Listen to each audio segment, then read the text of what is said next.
Durante largo tiempo había estado planeando una de esas perversas bromas pesadas con las cuales fracasara hasta entonces. Me sentía dispuesto a llevarla de inmediato a la práctica, para que mi rival pudiera darse buena cuenta de toda mi malicia. Cuando llegué ante su dormitorio, dejé la lámpara en el suelo, cubriéndola con una pantalla, y entré silenciosamente. Luego de avanzar unos pasos, oí su sereno respirar. Seguro de que estaba durmiendo, volví a tomar la lámpara y me aproximé al lecho. Estaba rodeado de espesas cortinas, que en cumplimiento de mi plan aparté lenta y silenciosamente, hasta que los brillantes rayos cayeron sobre el durmiente, mientras mis ojos se fijaban en el mismo instante en su rostro. Lo miré, y sentí que mi cuerpo se helaba, que un embotamiento me envolvía. Palpitaba mi corazón, temblábanme las rodillas, mientras mi espíritu se sentía presa de un horror sin sentido pero intolerable. Jadeando, bajé la lámpara hasta aproximarla aún más a aquella cara. ¿Eran esos, los rasgos de William Wilson? Bien veía que eran los suyos, pero me estremecía como víctima de la calentura al imaginar que no lo eran. Pero, entonces, ¿qué había en ellos para confundirme de esa manera? Lo miré, mientras mi cerebro giraba en multitud de incoherentes pensamientos. No era ese su aspecto, no, así no era él en las activas horas de vigilia. El mismo nombre. La misma figura. El mismo día de ingreso a la academia. Y su obstinada e incomprensible imitación de mi actitud, de mi voz, de mis costumbres, de mi aspecto. ¿Entraba verdaderamente dentro de los límites de la posibilidad humana que esto que ahora veía fuese meramente el resultado de su continua imitación sarcástica? Espantado y temblando cada vez más, apagué la lámpara, salí en silencio del dormitorio y escapé sin perder un momento de la vieja academia, a la que no habría de volver jamás.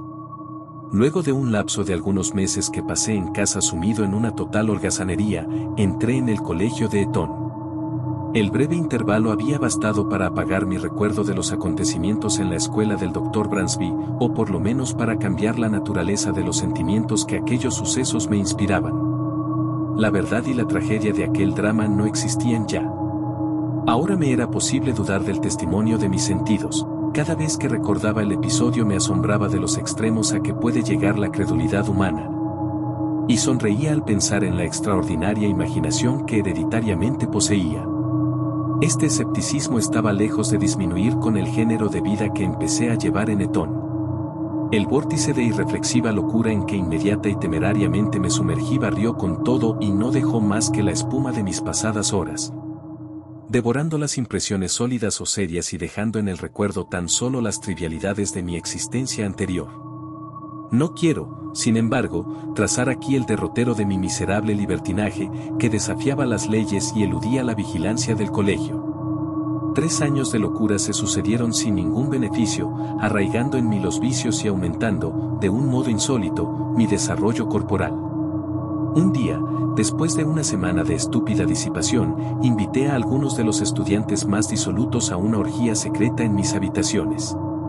Nos reunimos estando ya la noche avanzada, pues nuestro libertinaje habría de prolongarse hasta la mañana. Corría libremente el vino y no faltaban otras seducciones todavía más peligrosas, al punto que la gris alborada apuntaba ya en el oriente cuando nuestras deliberantes extravagancias llegaban a su ápice. Excitado hasta la locura por las cartas y la embriaguez me disponía a proponer un brindis especialmente blasfematorio, cuando la puerta de mi aposento se entreabrió con violencia. A tiempo que resonaba ansiosamente la voz de uno de los criados. Insistía en que una persona me reclamaba con toda urgencia en el vestíbulo. Profundamente excitado por el vino, la inesperada interrupción me alegró en vez de sorprenderme. Salí tambaleándome y en pocos pasos llegué al vestíbulo. No había luz en aquel estrecho lugar, y solo la pálida claridad del alba alcanzaba a abrirse paso por la ventana semicircular. Al poner el pie en el umbral distinguí la figura de un joven de mi edad, vestido con una bata de casimir blanco, cortada conforme a la nueva moda e igual a la que llevaba yo puesta. La débil luz me permitió distinguir todo eso, pero no las facciones del visitante. Al verme, vino precipitadamente a mi encuentro y, tomándome del brazo con un gesto de petulante impaciencia, murmuró en mi oído estas palabras. William Wilson. Mi embriaguez se disipó instantáneamente. Había algo en los modales del desconocido y en el temblor nervioso de su dedo levantado, suspenso entre la luz y mis ojos, que me colmó de indescriptible asombro, pero no fue esto lo que me conmovió con más violencia, sino la solemne admonición que contenían aquellas sibilantes palabras dichas en voz baja, y, por sobre todo, el carácter, el sonido, el tono de esas pocas, sencillas y familiares sílabas que había susurrado, y que me llegaban con mil turbulentos recuerdos de días pasados, golpeando mi alma con el choque de una batería galvánica. Antes de que pudiera recobrar el uso de mis sentidos, el visitante había desaparecido. Aunque este episodio no dejó de afectar vivamente mi desordenada imaginación, bien pronto se disipó su efecto. Durante algunas semanas me ocupé en hacer toda clase de averiguaciones, o me envolví en una nube de morbosas conjeturas. No intenté negarme a mí mismo la identidad del singular personaje que se inmiscuía de tal manera en mis asuntos o me exacerbaba con sus insinuados consejos. ¿Quién era, qué era ese Wilson? ¿De dónde venía? ¿Qué propósitos abrigaba? Me fue imposible hallar respuesta a estas preguntas.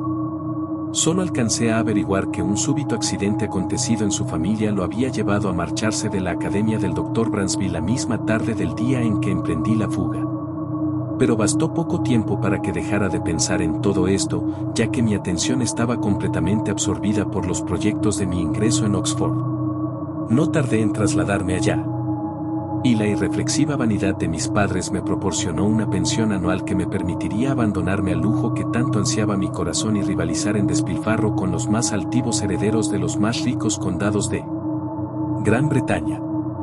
Estimulado por estas posibilidades de fomentar mis vicios, mi temperamento se manifestó con redoblado ardor, y mancillé las más elementales reglas de decencia con la loca embriaguez de mis licencias. Sería absurdo detenerme en el detalle de mis extravagancias. Baste decir que excedí todos los límites y que, dando nombre a multitud de nuevas locuras, agregué un copioso apéndice al largo catálogo de vicios usuales en aquella universidad, la más disoluta de Europa. Apenas podrá creerse, sin embargo, que por más que hubiera mancillado mi condición de gentilhombre, habría de llegar a familiarizarme con las innobles artes del jugador profesional, y que, convertido en adepto de tan despreciable ciencia, la practicaría como un medio para aumentar todavía más mis enormes rentas a expensas de mis camaradas de carácter más débil. No obstante, esa es la verdad. Lo monstruoso de esta transgresión de todos los sentimientos caballerescos y honorables resultaba la principal, ya que no la única razón de la impunidad con que podía practicarla.